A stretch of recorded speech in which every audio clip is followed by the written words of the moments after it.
What's going on YouTube? It's Uberman here. Today we're going to talk about selling a couple cars over the weekend. I sold the Pontiac G5 and I sold the GMC Yukon. So all we have left is the pickup truck that I'm kind of working on as a personal project, as well as sharing the progress with you guys.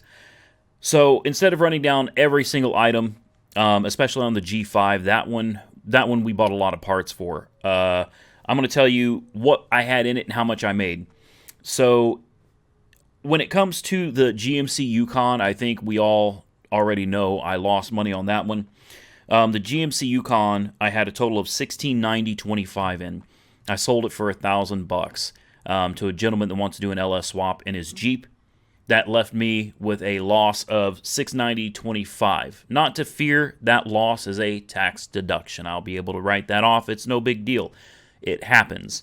The Pontiac G5, I could be a lot happier with it, but I try to think like this. A win is a win. All right, a profit is a profit, even if it's only $160. Excuse me. So we had $1,839.66 in the G5, and I had it listed on Craigslist for $2,500 for quite some time. And there were no takers, no interest. And, you know, in some markets, that car may have gone for $3,000. In my market, I sold it for $2,000 to the first person that came and got it. I dropped the price, and quickly it sold, and I was just ready to move on. I've had these two cars sitting here just taking up space. I'm ready to start over.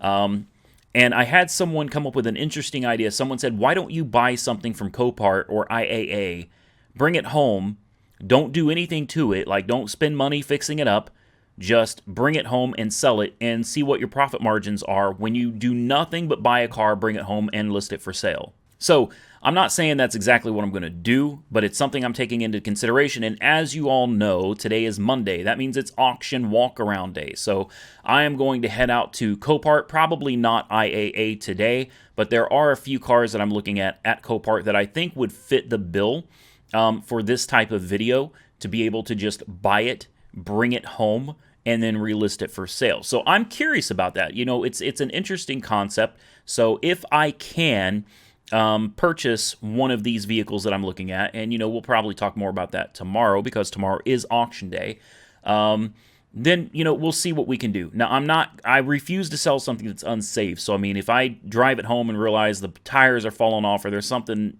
that could really injure somebody or cause somebody a lot of problems, I can't in good conscience sell something like that. So I will do my best to really look these cars over and make sure that what I'm bidding on is going to fit what this video is going to be about. So we took a loss on the Yukon. We made a slight profit of $160.34 on the on the G5. It's a learning experience, you know, and it's kind of like Uber and Lyft in a sense. Every market is different. Different cities, cars will sell for different prices. Some higher. You could take the same G5, sell it in New York City. That car may have gone for a whole lot more than it sold for here.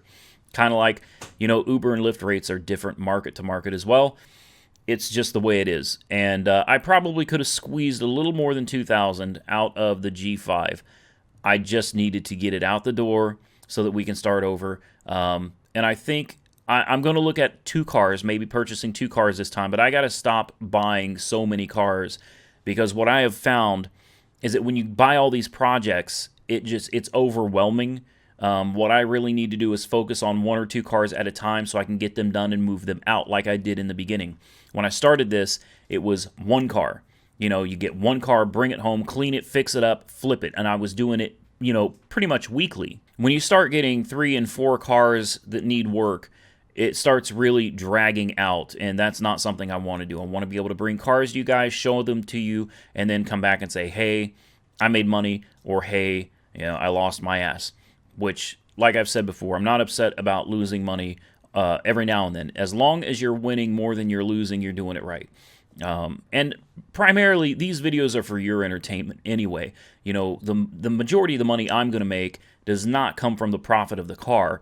It comes from the viewers. It comes from you guys watching my videos. That's what really pays me. So I can afford to spend a little more money and in some cases a lot more money than I would usually spend on cars or fixing cars to make sure they're done right. Make sure I'm selling the best thing I can sell to somebody.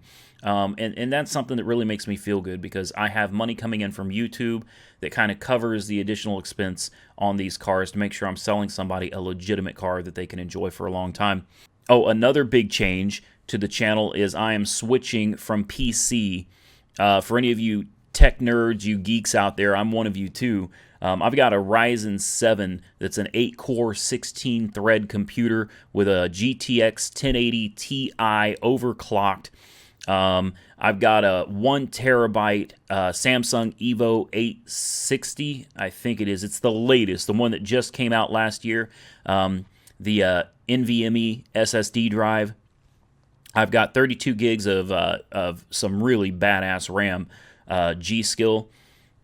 I've spent thousands of dollars building the machine that I have right now, and it's unreliable. Simply, it's just unreliable. It is. Adobe crashes on me pretty regularly. Windows will shut down. It's just, I can't do this anymore. I'm losing too much productivity on a PC, and as much as I can't stand the Apple ecosystem or Mac ecosystem, I have made a rather large purchase.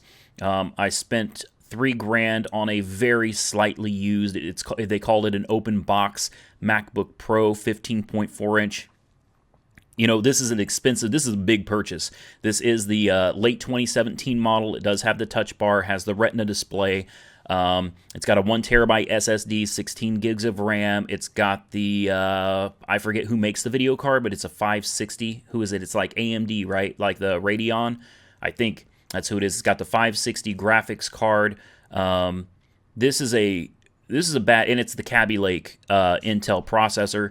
So I'm switching not just from PC to Mac, but I'm also switching from Adobe to Final Cut Pro X 10.4.1. I've already purchased all of the stuff that I need. And if I can get the hang of the GUI, if I'm comfortable with it, then this will be a permanent switch. So you guys are probably going to have to bear with me. There's going to be a big learning curve switching from PC to Mac, and definitely switching from Adobe Premiere to Final Cut Pro. So bear with me on that, guys. I got to get out of here. We got to go do some videos of cars. We're going to go hit up Copart, look around, click that like button. Don't forget to subscribe. Stay safe out there. I will catch you in the next one.